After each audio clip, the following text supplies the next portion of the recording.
সংবাদকৰ্মী ব্যস্ত খেতিত ৰাইজৰ শলাগ বজালী জিলাৰ সৰুপেটা অঞ্চলৰ গেৰুৱাপাৰ গাঁও পঞ্চায়ত এলেকা বৰবৰী গাঁৱৰ যুৱক তথা বজালীৰ সংবাদকৰ্মী ৰমিজ আলী ৰাজীৱ আলীৰ লগতে সাকিমুদ্দিন আলীয়ে নিজৰ প্ৰচেষ্টাৰে কৃষি কাৰ্যত ব্যস্ততাৰ থকা পৰিলক্ষিত হৈছে।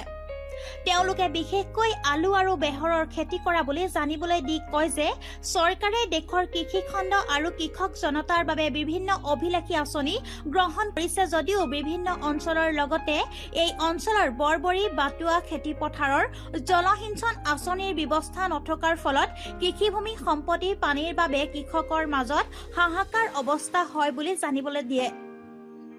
উল্লেখ্য যে যি সময়ত দিনটোত সংবাদকৰ্মীসকলে সংবাদ জগতৰ সৈতে জড়িত থাকি লঘনে ভোকনে দিন অতিবাহিত কৰিছে, ঠিক তেনে সময়তে বৰবৰীৰ সংবাদকৰ্মীয়ে আজিৰ সময়ত হাড় ভঙা পৰিশ্ৰমেৰে কৃষিৰ কাৰ্যত নিয়োজিত হৈ স্বাৱলম্বীৰ পথত নিয়োজিত হোৱাত অন্যৰ বাবেও প্ৰেৰণাৰ উৎস হৈ পৰিছে।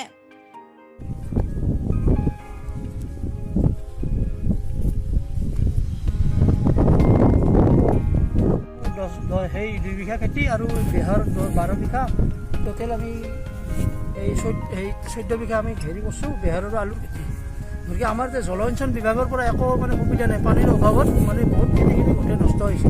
মানে যদি পানীৰ ব্যৱস্থা থাকিলে খেতি যথেষ্ট ভাল হ'লে হয়। সাৰ আমি কিনা টাইমত সাৰ যথেষ্ট দাম হৈছে GSTৰ কাৰণে। গতিকে সাৰৰ দাম কমিলে আমি যথেষ্ট সাৰ ব্যৱহাৰ কৰি হ'লেও আমি খেতিখিনি ভাল পাৰোঁ। যোৱাবাৰ আমি অলপ বেছিকৈ কৰিছিলোঁ যদিও আমি যোৱাবাৰ আমি লাভৱান হ'ব নোৱাৰাৰ কাৰণে এইবাৰ আমি কমকৈ খেতি কৰিছোঁ। সম্প্ৰতি এনে কাৰ্যত তেওঁলোকক সকলোৱে শলাগ লৈছে। বৰপেটাৰ পৰা প্ৰদীপ কুমাৰ সৰকাৰ ৰিপৰ্ট, আছাম মিনি 24।